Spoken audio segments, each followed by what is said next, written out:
Hey everybody, Peter Zeihan here, coming to you from Colorado, where we just had our first big snowstorm, 9 inches and counting. Today, considering the weather, I figured it was a great time to talk about what the Russians call the 4Cs problem. Most countries who have navies that are worthy of the name have a relatively limited frontage, or it's insulated from other land power neighbors, and that allows them to float a navy that can then sail whenever they need it. In the case of some countries like the United States, we have two big ocean fronts, a big chunk of land in between. And so it was an imperative early in the American Republic around 1900 to build the Panama Canal so that ships could go back and forth and you could combine your two navies into a single one for a mailed fist. To a degree, the French have to do the same thing, but they can't do a canal. They have to sail around the Iberian Peninsula. And that means that countries like the United Kingdom or Japan, being island nations, are always going to do fairly well in the water, not only because they don't have land borders to defend, but it's easy for them to combine all of their navies into a single force when they need it. The Russians have never had this option. Russians are obviously heir to physically the largest country on earth and largest country in history, but they're not able to combine their naval forces, so they have 4Cs. The Pacific, the Arctic, the Baltic, and the Black. And because of that, other countries that have found themselves fighting with the Russians have often been able to defeat the Russians in detail, with the Japanese being the quintessential example. In the Russo-Soviet War of 1904-1905, the Japanese decided that the Russian territories in China were ones that they wanted, so they sailed over there and smashed the navy, and the Russians spent the next almost year, 6 months to a year, sailing the rest of their navy from the European theater all the way around Asia until they could get there to try to take their territories back, and the Japanese destroyed all that too. So in two battles less than a year apart, the Russians lost everything because they couldn't combine their forces into a more capable force. That's even before you consider that the Russians have tended to be a technological laggard on all things naval. We're seeing some version of the 4Cs problems today. The Ukraine conflict is obviously happening on the shores of the Black Sea, one of those four bodies of water, and the Russians reinforced the Black Sea fleet in the days and weeks leading up to the war so they'd have more punch. But now that Western weapons have made their way into Ukrainian hands, combined with some very clever garage projects by the Ukrainians have been able to sink the majority of the major surface combatants, including the flagship. And what is left of the Russian Navy, if it was going to dock in Crimea, which was originally the Russian naval base, going back to the Tsarist times, they're all in range of Ukrainian weapons, and so the Russians have had to basically close down their naval base and their primary shipyards and move everything further east to the other major port they have, which is Novorossiysk, which doesn't have the dry docks, doesn't have the service capabilities, doesn't have the ability to build ships. Other problems are that the Russian activities in Ukraine have prompted Sweden and Finland to join NATO.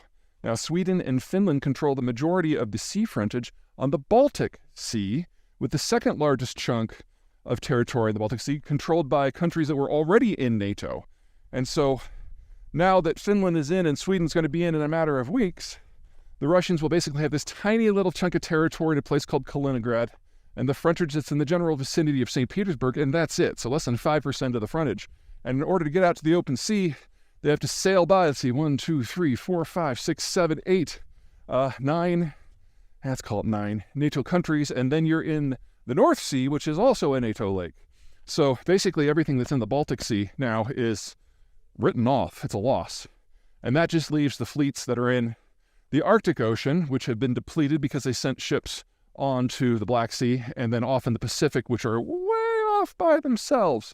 So no matter how the Ukraine war goes at this point, Russia has functionally ceased to be a naval power at all. The question is whether ego will allow them to accept that fact. And honestly, the more money that the Russians throw at naval projects that they're not very good at, in order to base them at bases that they can't defend and that can't reinforce one another, I think the better, because every ruble that they use for that is a ruble that is not being used to build a tank or kill a Ukrainian. So, I say bring it on.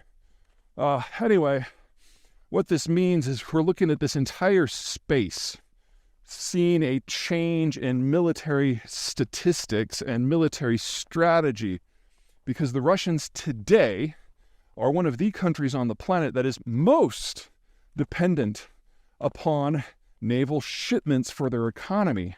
Russian industry is not all that, and they depend upon those oceans for getting their oil and their liquefied natural gas and their aluminum and on and on and on to market.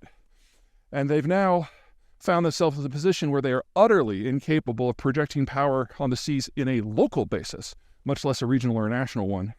And so when the United States and Europe decide that it's time to really shut down the Russian economy, they're going to be able to do it at sea with ease in a matter of days.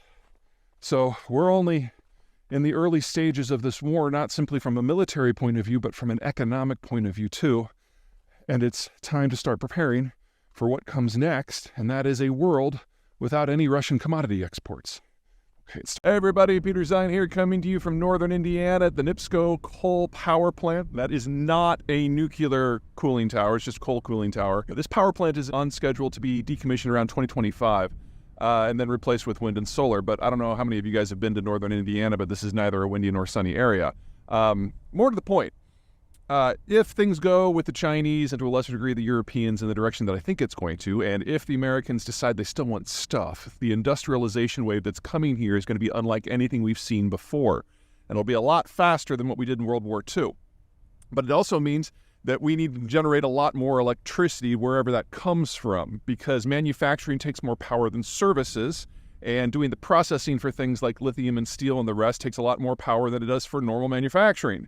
So we need to conservatively increase the power plant in the country and transmission capacity by at least half. So not saying that coal is the future or anything like that. I'm just saying we need a lot more.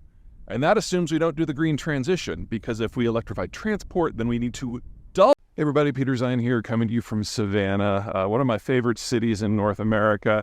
And one of the reasons is the bars, and one of the reasons is the restaurants, and the other one, it is home to the largest container port in the continental United States. Been operating for a few years now. They keep expanding it. You're looking at here one of the medium-sized ships. The supers do come through here. They just have a problem getting through that bridge there. All right, it's raining. We're going to do the rest of this inside. Sorry, I got waylaid by the client and couldn't do the rest of this one from Savannah, so I'm back home. Two big reasons to be really bullish and really impressed by the Port of Savannah over the years to come. The first has to do with that Jones Act that I keep talking about, the law that says that only American vessels can dock at American ports in succession.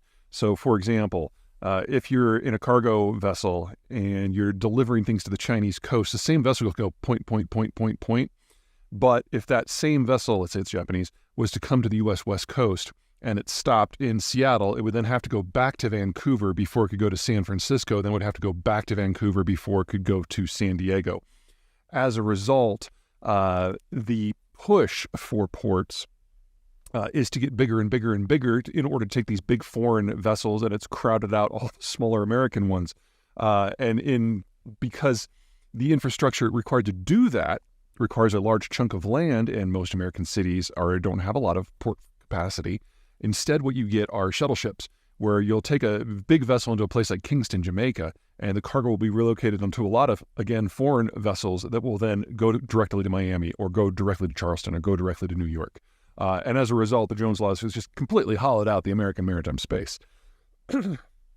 Savannah is the first location in the United States since 1920 to manage to build a super container port. It's upriver a bit, but the biggest vessels, some of the biggest vessels in the world go there regularly. You saw the one that was coming through. That was actually a fairly small one. But it's the only place in the continental United States can actually take these vessels all at once, with the exception of maybe Long Beach. Other places tend to do more mix of business. So, for example, the Tacoma port does take fairly large containers, but it's also a major export point for commodities coming out of the intermountain interior of eastern Washington and Oregon. Anywho, bottom line, is as long as we have these very, very large container ships, which are the norm for international trade right now, Savannah is really the only place in the United States that can take them on the East Coast at all. New Jersey just isn't up to snuff in that regard. So that's issue number one. Issue number two, if we're moving to a deglobalized period, we're going to have a lot of different patterns here, and our interactions with the Mexicans are going to become much, much, much, much more robust. Now, there are some limitations on the infrastructure between Texas and Mexico that do a decent job of integrating the northern tier of states, but half of the population of Mexico is in the greater Mexico City area. And if we're going to have the expansion industrial plant that we need in North America in order to deal with the post-Chinese environment, we're going to have to metabolize a lot of what is in central Mexico. Now, there are two ways you can do this. The first one is to build a really robust multimodal roads and rail system going from the border all the way down into the Mexico City core. We should definitely do that.